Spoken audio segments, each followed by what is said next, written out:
My credit card was scammed 2 weeks ago. And I know that we all know the absolute frustration and nightmare that can be. But surprisingly, one good thing came out of it.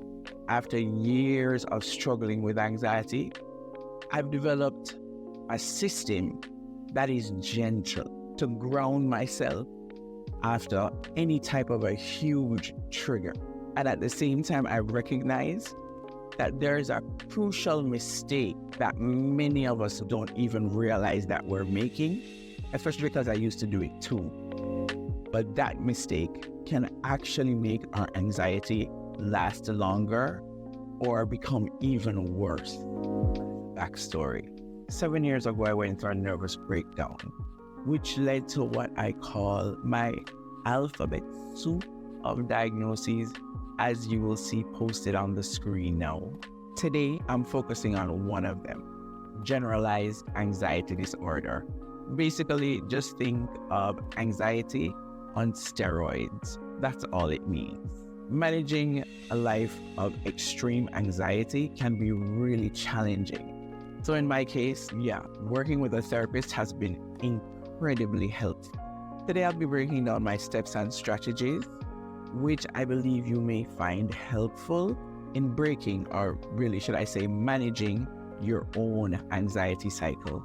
These tips will be most helpful if you stay till the end, because the last tip or step is the one that we usually make a mistake with by trying to do it too early, and it can set us back. It's normal if you're questioning why you would give any consideration to what I want to share, because I'm neither a guru nor a therapist. And to that I'll say, I used to be a life coach who thought I understood anxiety, but no, theory and experience are miles apart. And let me tell you, experience wins every time.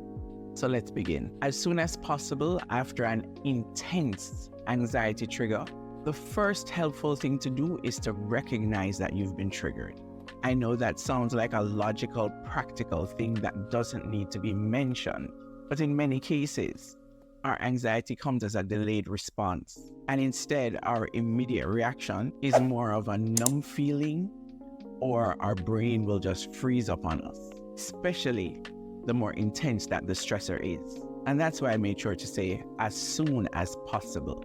The once you recognize that your anxiety is bubbling up on the inside of you, that's when you take this first step of acknowledging to yourself what's happening. And that way you can avoid going into denial, which really just prolongs the anxiety cycle. Let's use my story of the credit card scam.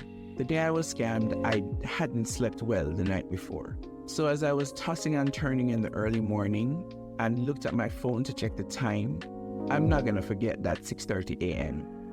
I saw 7 back-to-back texts from my bank with charges I clearly had not made.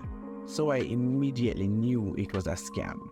But my mind did 2 conflicting things at the same time. I panicked, and then 1 second later, I went into problem-solving mode, which was necessary for the situation, but also where the delayed response started. I made all the calls, went to the bank as soon as it opened, filled out all the paperwork.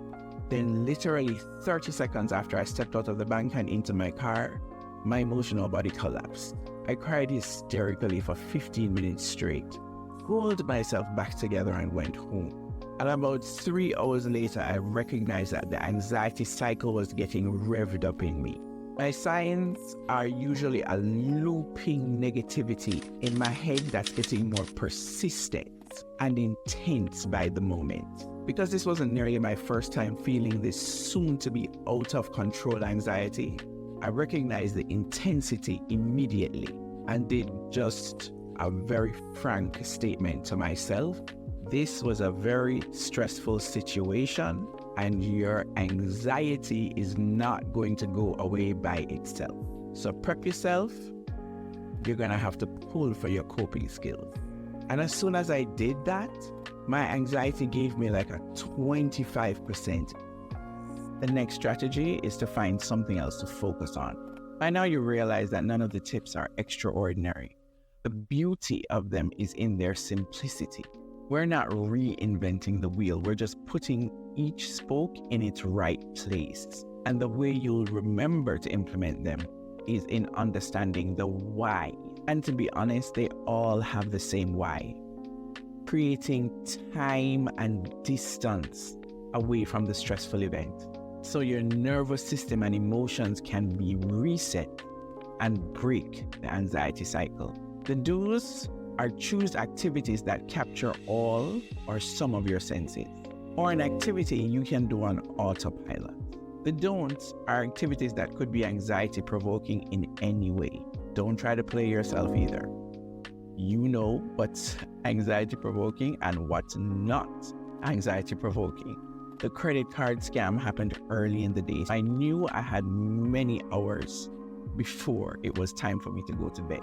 So I chose to focus on a part of my work that keeps me engrossed in a design process. I designed this blanket, which was fun, but also challenging enough to keep me focused for at least a few hours. By the way, between you and I, it's linked in my online store in the description, so you can go check out my store. Thank you. But I know that for most of us, work is the main stress in our life. So you wouldn't choose that. But then you could choose any hobby or zone out with a series, literally anything that fits for you. So next up, move your body. This is the one we usually resist, and by we, I mean I'm the one who resists it. It took me much too long to realize that this tip is one of the best anti-anxiety strategies that exist. It took me too long. We know about the endorphins that we get from exercise, which, give us that happy juice in our brain. But when I say move your body, it doesn't mean it has to be exercise. I literally mean move your body. Wash the dishes, clean your bathroom, water your plants, cook yourself a meal. All of these count. The point is, don't just sit or lie down and allow your negative thoughts to keep you spiraling downward. On what we'll just call that fateful day, I still had extra time after doing my designing, so I swept and mopped my living room. Anything to stop the negative looping and the spiraling downward on that same day. After 2 days and 3 nights of making sure I did a combination of a nighttime routine, focusing on other things, including some Netflix time, and I actually did some exercise, I felt my nervous system turn to normal. Then, and only then, did I begin to do the active work of addressing what had happened. And so, yes, we finally gotten to the last tip. Don't address the anxiety until you're ready. Don't give me a side eye like, could have said this earlier. No, I couldn't have. Because this is the mistake most of us make.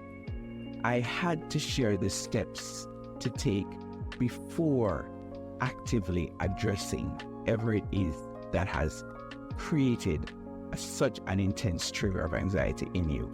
By the way, as a thank you for making it this far in the video, in the description below, there's a link to this free downloadable coloring page. For the next time life is sitting on your last nerve, when you try to directly do healing work before your nervous system has re-regulated itself, you end up heaping anxiety on top of more anxiety. And one of two things happen. Your level of overwhelm increases, or you simply re-trigger yourself while you think you're helping yourself. We never want that. And these are the strategies to managing your anxiety cycle. This final step of addressing your anxiety would be a whole video by itself.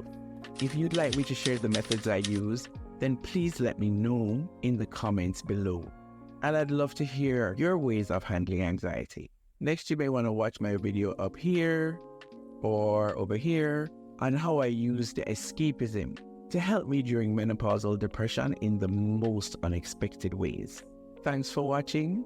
I wish you many days of calm. Remember to get your free coloring page linked in the description, and I will see you in my next video.